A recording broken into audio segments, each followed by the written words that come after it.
caractère de quelqu'un qui est prodigue, c'est le fait de dépenser sans mesure excessivement. En d'autres termes, la prodigalité peut donc parler du gaspillage des biens matériels, financiers ou moraux que nous avons, au point de causer notre ruine. Comme vous l'avez compris, ce matin nous parlerons de la prodigalité. Et plus particulièrement, notre thème sera la prodigalité dans la vie du chrétien. Amen. Amen. En tant que des enfants de Dieu, en tant que des serviteurs de Dieu, il est avantageux pour nous de connaître ce que la prodigalité peut produire dans la vie de chacun d'entre nous. Amen. Amen. Et ce matin, l'évangile de Luc, au chapitre 15, versets 11 à 32, nous aidera à comprendre ce thème ce matin. Amen. Amen. Amen. Donc nous allons prendre nos Bibles dans Luc chapitre 15, versets 11 à 32. Il dit encore, un homme avait 2 fils. Le plus jeune dit à son père, mon père, donne-moi la part de bien qui doit me revenir. Et le père leur partagea son bien.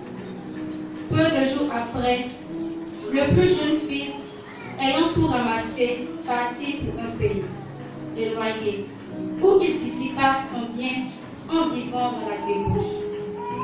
Lorsqu'il eut tout dépensé, une grande famille survint dans ce pays, et il commença à se trouver dans le besoin. Il alla se mettre au service d'un des habitants du pays, qui l'envoya dans ses champs garder les pourceaux. Il aurait bien voulu se rassasier des carouges que mangeaient les pourceaux, mais personne ne lui en donnait.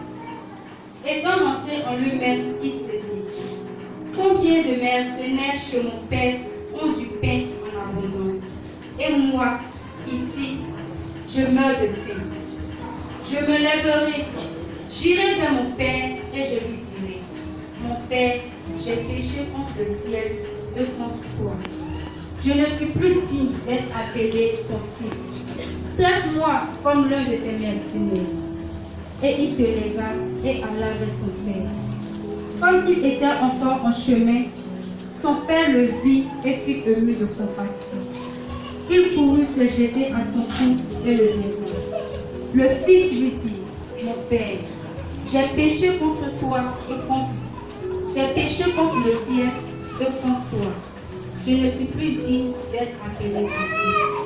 Mais le père dit à ses serviteurs, apportez vite la plus belle robe. Et l'on l'en revêtait. Mettez-lui un anneau au doigt et des souliers aux pieds. Amenez le veau gras et tuez-le. Mangeons et relissons-nous. Car mon fils que voici était mort et il est revenu à la vie. Il était perdu et il est retrouvé. Et il commençait à se réjouir. Or le fils aîné, étant dans le champ, lorsqu'il revint et approcha de la maison, il entendit la musique et les danses. Il appela un des serviteurs et lui demanda ce que c'était.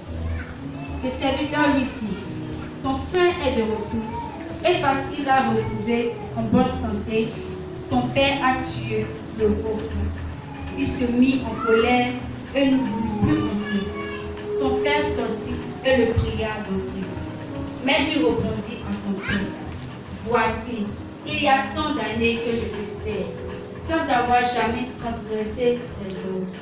Et jamais tu ne m'as donné un chevreau pour que je me réjouisse avec mes amis. Et quand ton fils est arrivé, celui qui a mangé ton bien avec des prostituées, c'est pour lui que tu as tué le veau gras.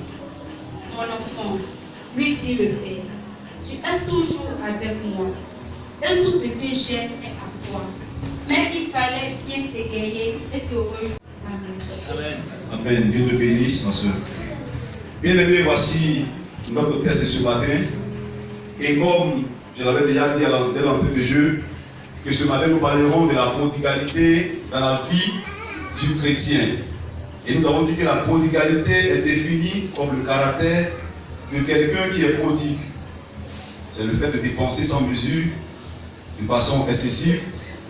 En d'autres termes, la prodigalité veut parler de gaspillage des biens matériels, financiers ou moraux que nous avons au point de causer notre ruine. Amen. Amen.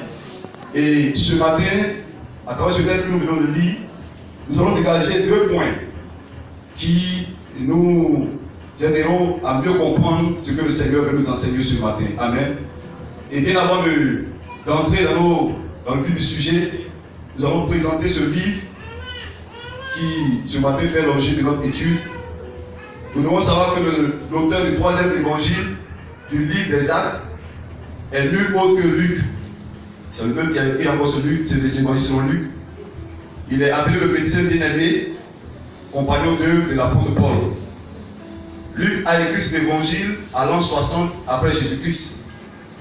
L'évangile de Luc, le plus long des évangiles, fut dédié avant tout à un personnage, Théophile, en vue de l'affirmation de sa foi, et au travers de lui, ce livre est dédié aux gréco-romains cultivés qui s'intéressaient au christianisme. L'œuvre met l'accent sur l'humanité parfaite de Christ qu'il présente comme le Fils de Dieu.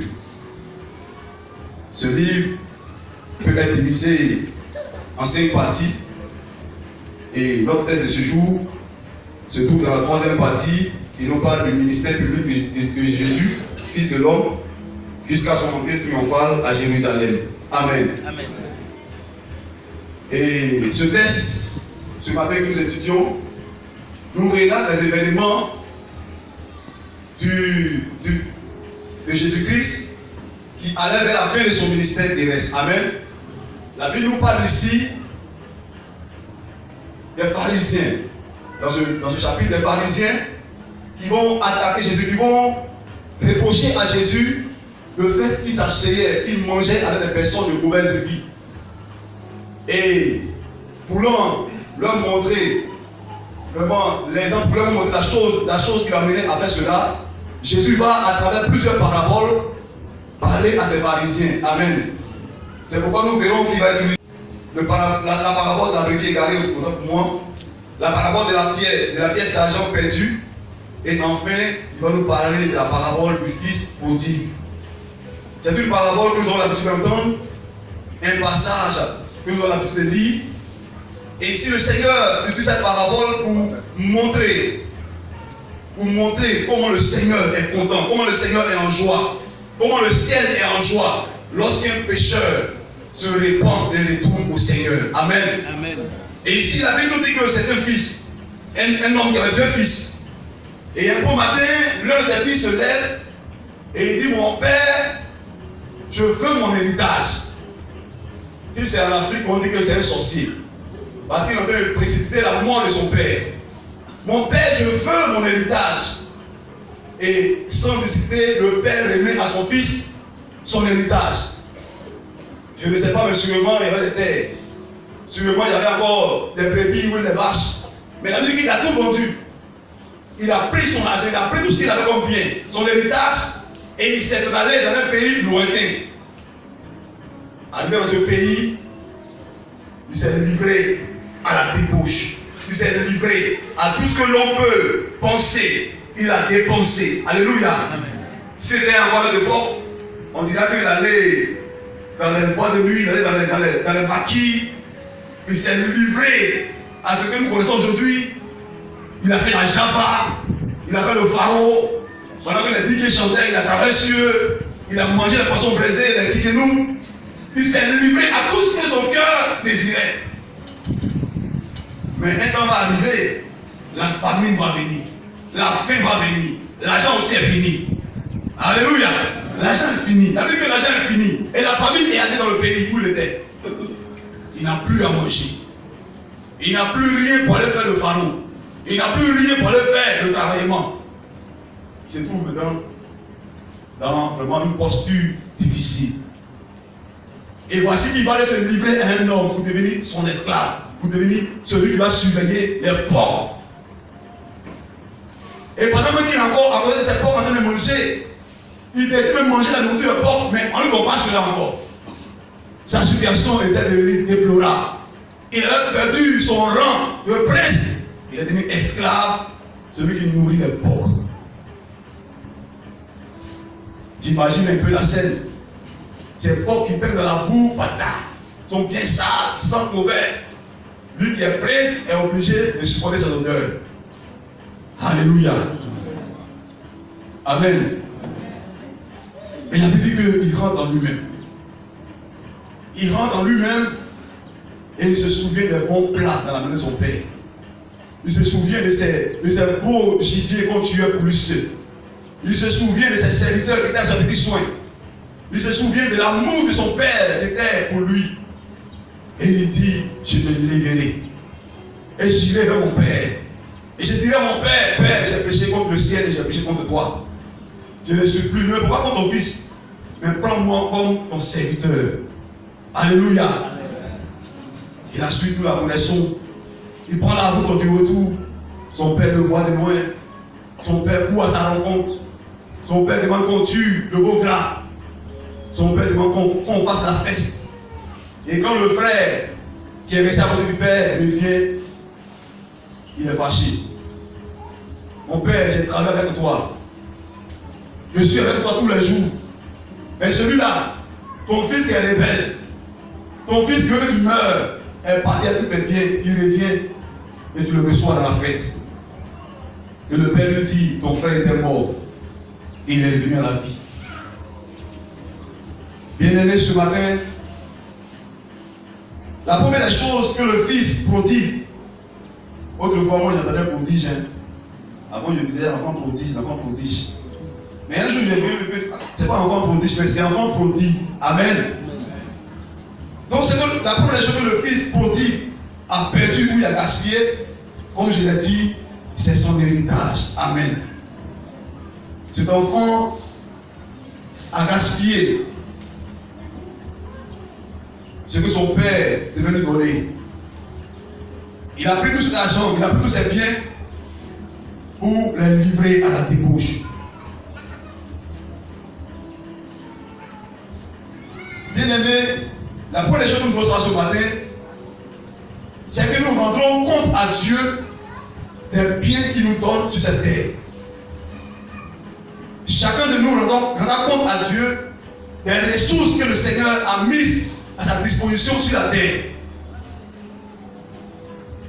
Souvent nous pensons que quand Dieu nous bénit, c'est vrai, ça vous répond à nos besoins. Mais quand Dieu nous bénit, c'est pour aussi soutenir le roi de Dieu. Quand Dieu nous bénit, c'est pour investir dans son œuvre. Quand Dieu nous bénit, c'est pour que cette richesse serve à la gloire de son nom. Amen. C'est pourquoi il nous dit en Matthieu, chapitre 6, verset 19, ne vous amassez pas les trésors sur la terre, où la terre et la ruine détruisent, et où les voleurs percent et dérobent. Mais amassez-vous des trésors dans le ciel, où la terre et la ruine ne détruisent point, et où les voleurs ne percent ni ne dérobent. Bien-aimé, l'argent que tu as, le salaire que tu obtiens chaque fin de mois, l'argent que tu obtiens de la vente de marchandises, de condiments à la fin de la semaine, cet argent à toi est dépensé dans l'intérêt du royaume. Amen, amen, amen. Parce que chacun de nous rendra compte devant le Seigneur. Comment as-tu utilisé, comment as-tu géré tous ces biens, tout cet argent que je t'ai donné? Je voudrais aller encore un peu plus loin pour parler de quelque chose encore. Vous savez, les Grecs ont découpé le temps en 3 catégories. Mais les plus grandes, quand ils ont découpé, nous avons le Kairos et le Chronos. Le Chronos nous parle de l'heure, nous parle des minutes, nous parle, je dirais, des mois. Mais le Kairos nous parle de la saison, nous parle du temps favorable, nous parle de la période favorable. Et je vais aller plus loin pour dire que chaque être humain a un Kairos. Chaque être humain a un temps favorable où le Seigneur le visite, où le Seigneur lui accorde d'expérimenter la prospérité, où le Seigneur lui accorde d'expérimenter ce qu'on appelle la richesse. Alléluia. Il y a un temps dans la vie de l'homme qui arrive où il touche de l'argent. Je ne parle pas de 2000, 3000, mais où il touche réellement de l'argent. Mais plusieurs n'arrivent pas à gérer ce temps. Plusieurs n'arrivent pas à gérer ces moyens financiers. Ce kairos qui arrive maintenant. Plusieurs, lorsqu'ils ont cet argent, lorsqu'ils ont l'opportunité d'avoir beaucoup d'argent, pensent plutôt à bien manger. Pensent plutôt à remplir leur frigo pour leur vente. Pensent plutôt à coûter de valeur, à payer des watts hollandais pour leurs femmes. C'est bien. Mais ils ne pensent pas à contribuer à l'avancement du royaume de Dieu. Ils ne pensent pas à investir pour l'avancement du royaume de Dieu. Ils ne pensent pas à dépenser l'utile pour le Seigneur.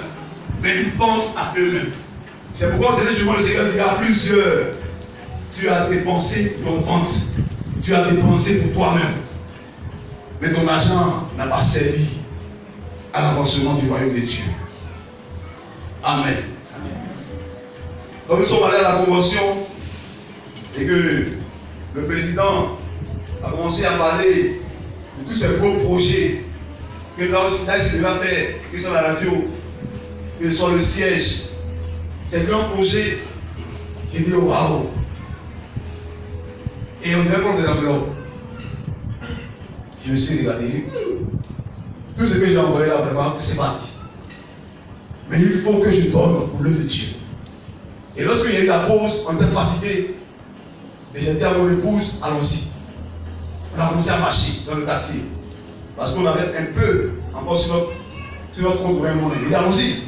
Alors on a marché au soleil. On a marché avec son état.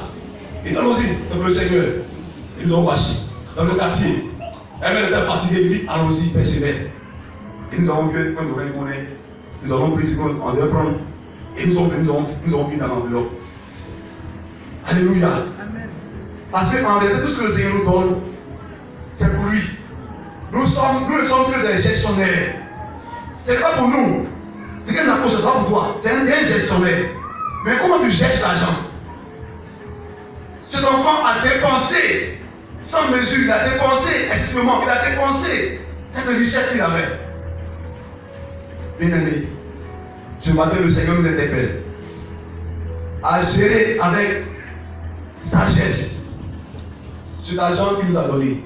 Ce salaire que tu as, chaque fin de mois, le Seigneur t'a donné. Tu es donc un gestionnaire. Mais il faut le dépenser dans l'intérêt du royaume de Dieu. Il faut le dépenser pour la cause du Seigneur. Je vais te donner un exemple. Lorsque j'étais en prestage à Oumé, j'avais un tonton, un doyen, ceux qui avaient commencé l'œuvre à Oumé, Doukouya. Et ce homme, il avait un problème. Amen. Il avait un problème et on devait l'opérer, on devait faire une opération, il n'y avait pas d'argent. C'était 200 000 ou 100 000, quelque part comme ça. Et les frères l'ont soutenu, ils ont pris les médicaments pour que ça puisse être. Et il est mort. Amen. Cela pour nous dire quoi? Bien aimé, ce que nous obtenons comme bien, gérons avec sagesse. Un temps va arriver où le Seigneur va te visiter. Amen. Plusieurs n'ont pas pu gérer et à la fin de leur vie, ils sont allés dormir ensemble des gens. Plusieurs n'ont pas pu gérer leur temps de kairos, de prospérité, et à la fin de leur vie, sont devenus salonniers dans le nom de leurs petits frères. Et on dit, pourquoi tu me sautes? Pourquoi tu allumes la lumière? Mais pendant ta jeunesse là, pendant que tu avais un peu là, pas su gérer. Tu as fait quoi la jamba? Tu as fait quoi pas? Tu es resté avec une bonne maison des gens. Maintenant tu es vieux, tu dois l'ensemble des gens. Amen, amen. Le Seigneur nous interpelle ce matin à pouvoir gérer ce que nous avons avec sagesse, à pouvoir gérer ce que nous avons dans l'intérêt du royaume de Dieu. Amen. Et lorsque nous arrivons au deuxième point, ce que le fils prodigue a perdu, il a perdu les privilèges qu'il avait dans la maison de son père. Comme nous avons verset 16, verset 15 à 16, nous lisons.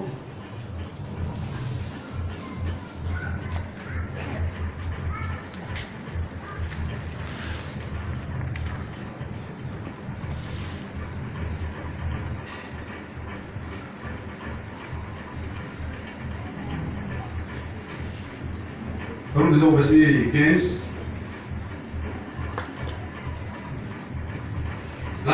il alla se mettre au service d'un habitant du pays. Il envoya dans ses champs garder les pourceaux. Il aurait bien voulu se rassasier des courrages que mangeaient les pourceaux, mais personne ne lui en donnait. Amen.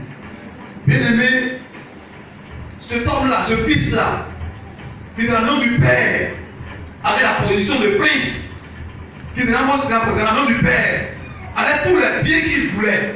Tout le monde était à ses ordres. Les serviteurs étaient à ses petits soins. Il avait tout ce qu'il voulait. S'il avait du droit, s'il disait qu'on se midi, je vais poulet, on tuait un poulet. S'il disait que je veux goûter la vie, on lui donnait ce qu'il voulait.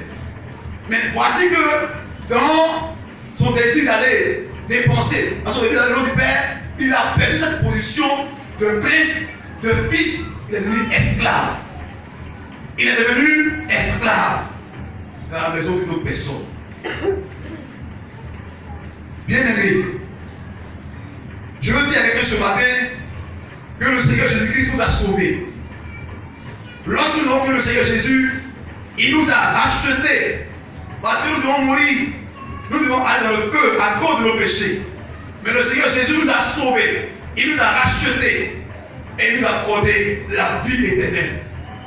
C'est pourquoi la Bible nous dit en Jean 10:10 que le Christ est venu nous donner la vie et la vie en abondance. Jésus nous a accordé la vie en abondance. Jésus a fait de nous des fils, des princes du royaume des cieux. Alléluia. Nous qui étions autrefois là-bas, Jésus nous a pris et il a fait de ses enfants. Nous sommes héritiers du royaume des cieux. Mais aujourd'hui, il est dommage et il est triste de constater que plusieurs ont quitté cette maison du Père. Plusieurs ont quitté l'amour du Père.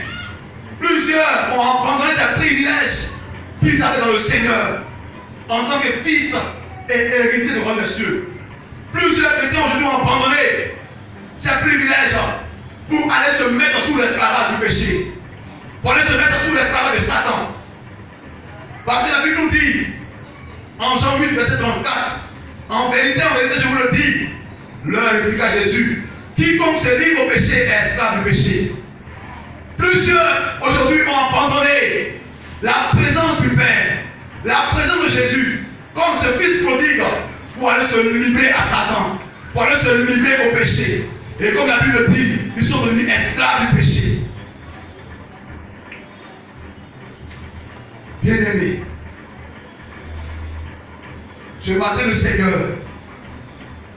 voudrait interpeller quelqu'un. Voudrait interpeller les serviteurs et servantes. Voudrait interpeller un fils, une fille de notre moment qui a quitté la maison du Père. Quand nous avons écouté l'homme de Dieu à la convention, l'apôtre Pierre, il nous parlait du chien. Et il disait qu'il y a plusieurs chiens aujourd'hui dans l'église. Et la caractéristique de ce chien est qu'il vomit et il retourne à ce qu'il a vomi. Plusieurs sont retournés à ce qu'ils ont vomi aujourd'hui. Plusieurs aujourd'hui ont abandonné la présence du Père, la sanctification. Hier, ils avaient vomi l'impudicité. Mais plusieurs jeunes aujourd'hui sont retournés à l'impudicité. Hier, ils avaient vomi l'avortement. Mais plusieurs jeunes aujourd'hui sont retournés à l'avortement. Hier, on avait vomi l'adultère. Mais plusieurs hommes mariés sont retournés encore aux petits pompiers, au deuxième bureau, aux maîtresses. Hier, on avait vomi la sorcellerie. Hier, on avait vomi la corruption. Hier, on avait vomi tout ce qu'on faisait dans le passé. Mais plusieurs sont retournés à ce qu'ils ont vomi aujourd'hui.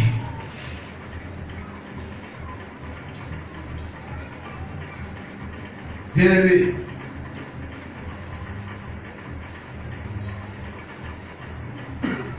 la Bible nous dit en Galates, ne vous y trompez pas. Galates 6:7, on ne se moque pas de Dieu. Ce que l'homme aura sémé, et le moissonnera aussi. Bien-aimé, toi qui es fils et fille de Dieu, mais en réalité tu n'es plus fils de Dieu. Parce que tu as quitté la maison du Père. Tu as quitté la présence de Dieu pour te livrer au péché, pour te livrer à ce monde, pour suivre ce monde et ses convoitises, pour suivre ces choses qui sont éphémères et qui demain vont périr. Tu as décidé d'abandonner ce Dieu si grand. Tu as fait le choix d'abandonner ce Dieu plein d'amour. Tu as pris la décision d'abandonner, de rejeter la vie éternelle pour te mettre au service du péché. Ce fils a perdu un grand privilège. Il ne pouvait plus manger à sa faim. En esclavage, au service de cet homme, il avait faim. Je veux dire à quelqu'un que le péché n'apporte pas la joie. Le péché produit la mort. Loin de Dieu, c'est la souffrance. Loin de Dieu, ce sont les pleurs. Oh, qu'il est difficile de vivre loin de Dieu. Quand nous sommes loin de Dieu, quand nous sommes éloignés de Dieu, bien aimé, c'est la mort. Celui qui t'a dit que le péché apporte la souffrance t'a menti. C'est pourquoi Romains 6, verset 23 nous dit, car le salaire du péché, c'est la mort. Mais le don gratuit de Dieu, c'est la vie éternelle en Jésus-Christ, notre Sauveur. Bien-aimé, le péché n'apporte rien de bon. Tu diras que c'est lui qui paie ma pommade, c'est lui qui paye mon loyer, c'est lui qui paye mes habits, c'est lui qui paye mes portables, c'est lui qui permet que je sois à la mode. Mais à quoi sert-il alors de gagner le monde s'il perdait son âme?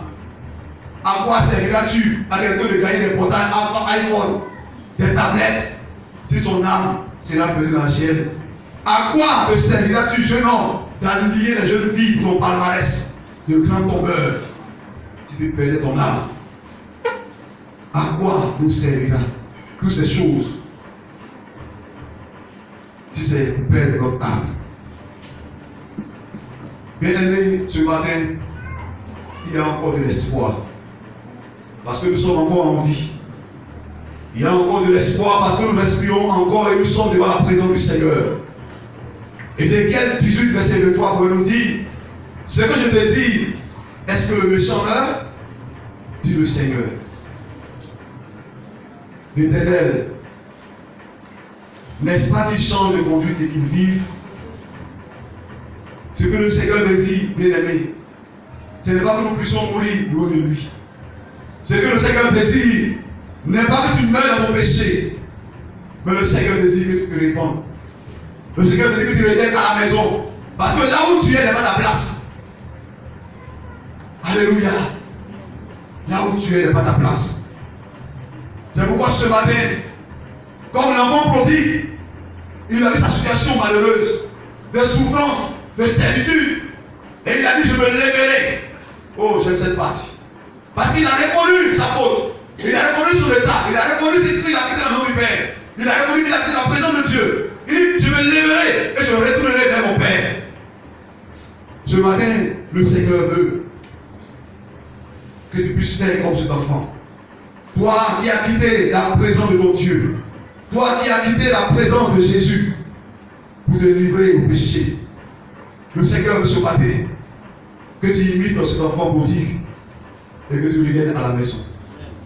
Parce que, comme se laisse tout le monde, tu as encore les mains tendues. Tu as encore les bras tendus.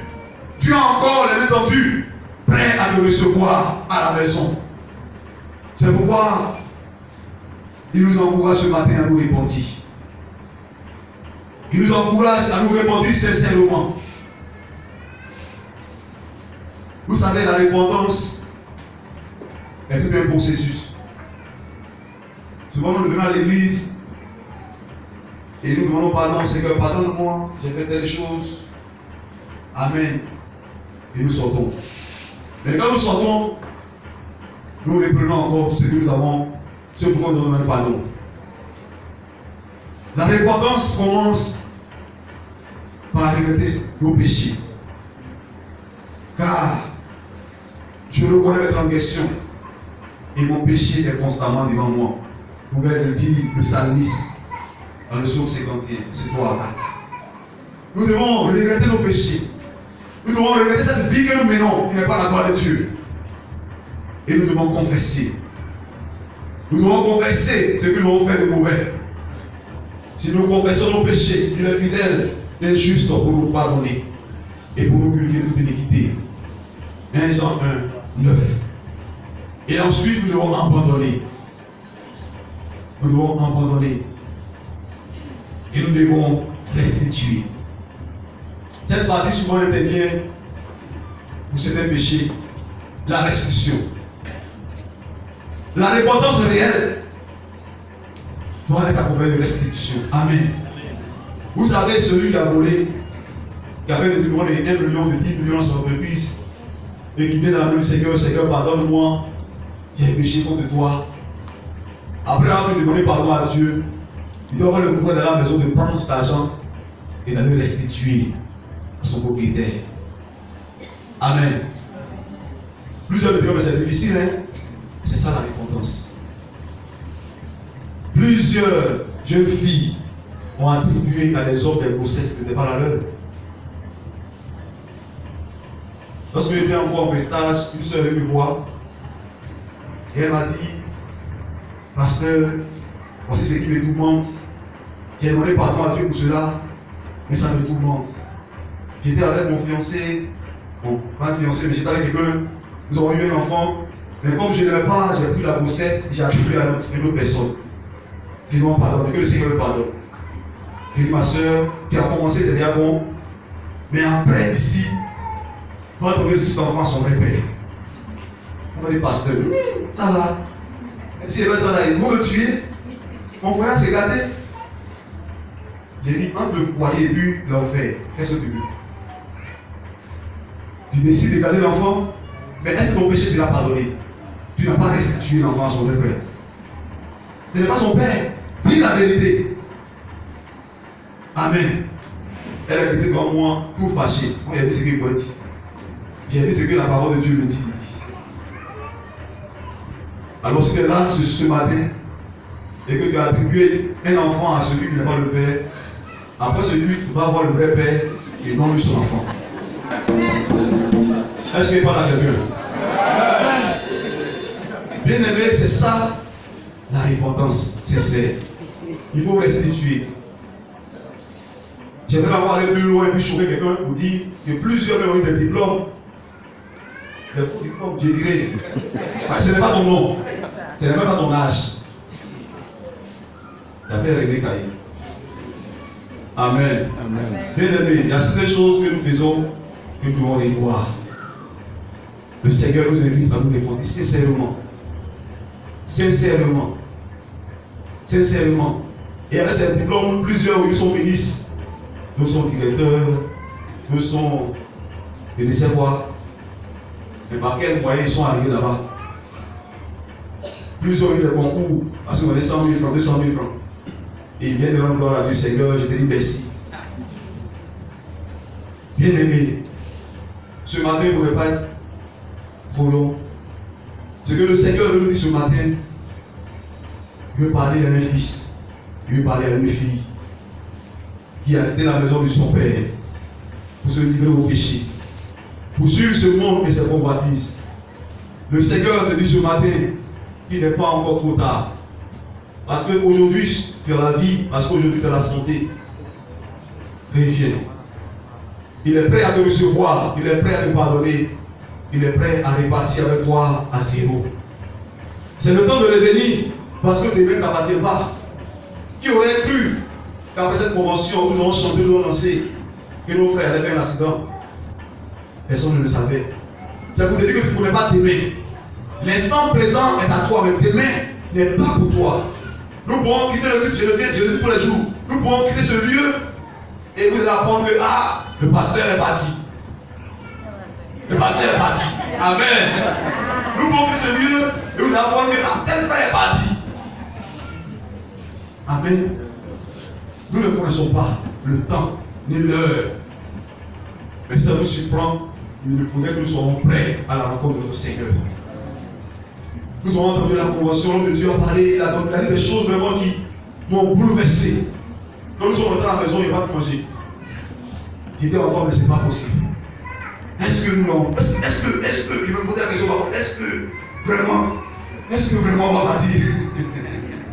Parce que vraiment, l'homme de Dieu a dit des choses vraiment qui, on remet en cause vraiment ma vie avec le Seigneur, ma marche avec le Seigneur. Et je me suis mis dans la repentance de ma part au Seigneur pour plein de choses de la vie. Bien-aimé, si le Seigneur arrive aujourd'hui, es-tu sûr que tu seras enlevé? Ma soeur, si le Seigneur te prouve dans ton état actuel, es-tu sûr que tu seras enlevé? Laissons les biens de ce monde. Laissons les mèches brésiliennes. Laissons les iPhones. Laissons toutes ces choses que le diable nous fait miroiter et passer par là. Dans le but simplement de nous amener avec lui en enfer. L'enfer n'est pas pour nous. L'enfer n'est pas pour nous. L'enfer est pour le diable et ses démons.